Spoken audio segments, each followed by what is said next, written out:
Hello and welcome to Library Salad. Today's episode is Stress Eating, brought to you by the Monroeville Public Library in Pennsylvania. Hi, I'm Alice, and that's right, we're talking about stress eating. We're going to toss some ideas around.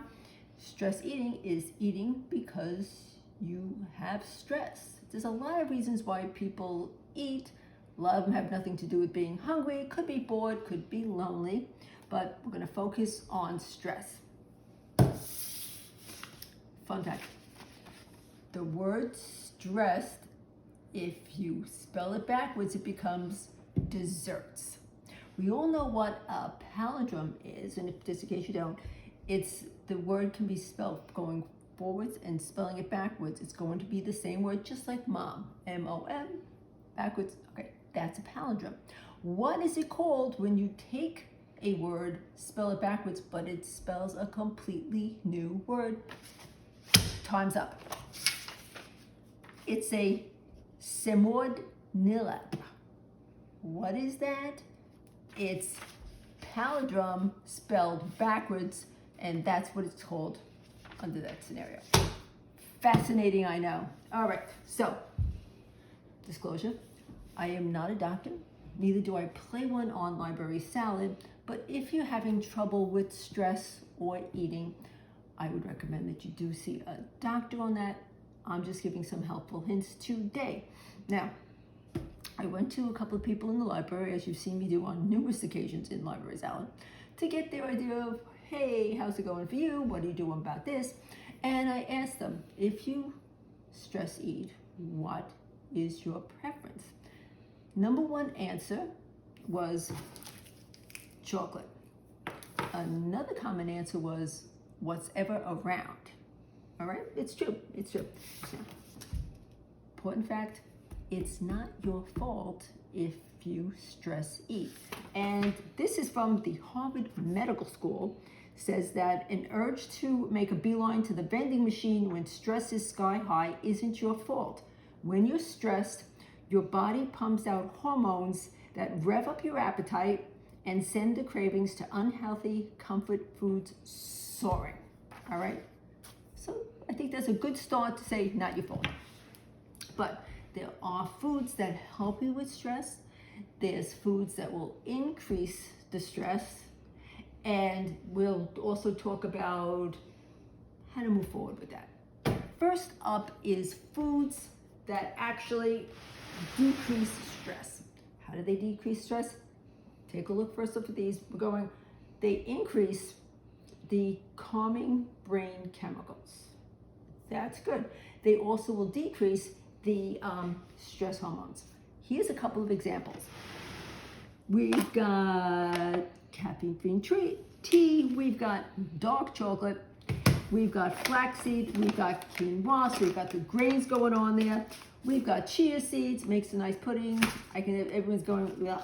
Anyway, just work with me, people. We've got oatmeal, we've got nuts, unsalted nuts, and even if you combine a couple, now if you take your oatmeal, you throw in a couple of walnuts, add a little flaxseed, that'll really get you going. And when I say get you going, a lot of fiber in this too, people. Now, think about, even if it's good for you, quantity is a big consideration also. All right, just because it's good, if you have too much. Hence the 3-pound bag. Hence the 3-pound bag. Yes, all right, now this is not just for snacking, this is for baking, things like that. Lasts me a long time. So I understand where you're going with that, but just follow me on this one. All right, so if you're gonna just have a snack or something, keep your quantities, and when you're just putting something into recipe, you might want to put it into like a little scoop, all right? This is 2 tablespoons, they say. So this is 2 tablespoons. Hold on, work with me, people. This is not. There goes one now.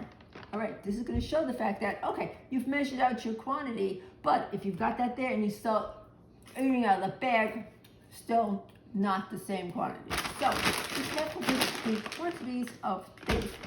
So here we go with that. So that's all good things just to add to that. We're not saying this is all you can eat. We're just saying it's helpful to add some of these types of foods to your diet. All right. what comes under the heading of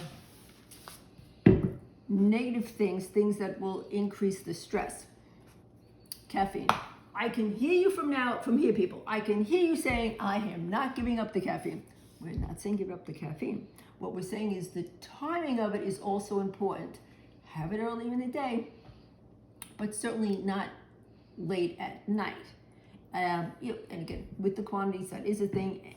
Too much caffeine will make you jittery. That's going to give you stress. That comes under the not going to be helpful to you. Alcohol. I know what you're saying. What possibly happened in this quantity? This is just for recipes. Okay, this isn't just a Saturday night or whatever. Alcohol actually can add to feelings of depression and increased stress. So this and sugar.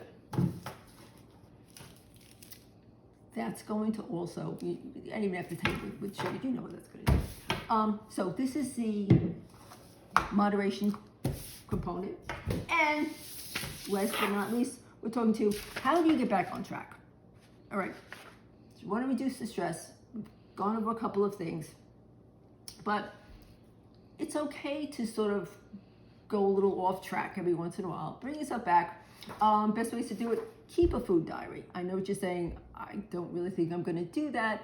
I don't journal myself. But the important part is even if you just sort of jot down, what's the time of day when you're doing this? And what is it what happened before that? They might give you a little insight into why you're actually doing that and get you back on the track.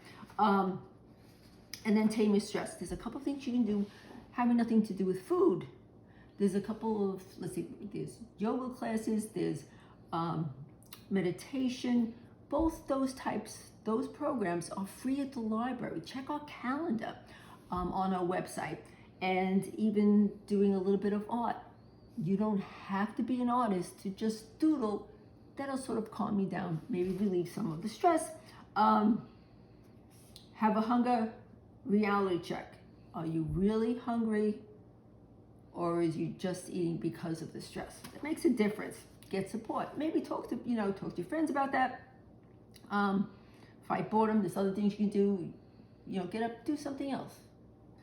Get away from the table. Get away from the pantry, and don't deprive yourself. I said with this, it's not we're saying that you can't have any of that kind of food.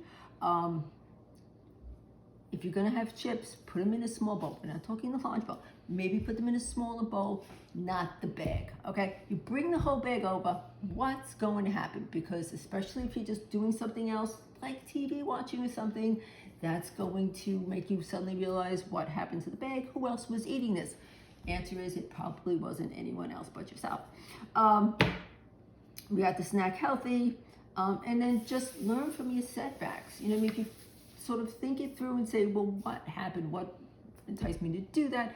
That could be a little beneficial to you. So we've got the good, the bad, and just remember, not your fault, but make maybe a couple of changes. And that is stress eating, and see you in 2 weeks.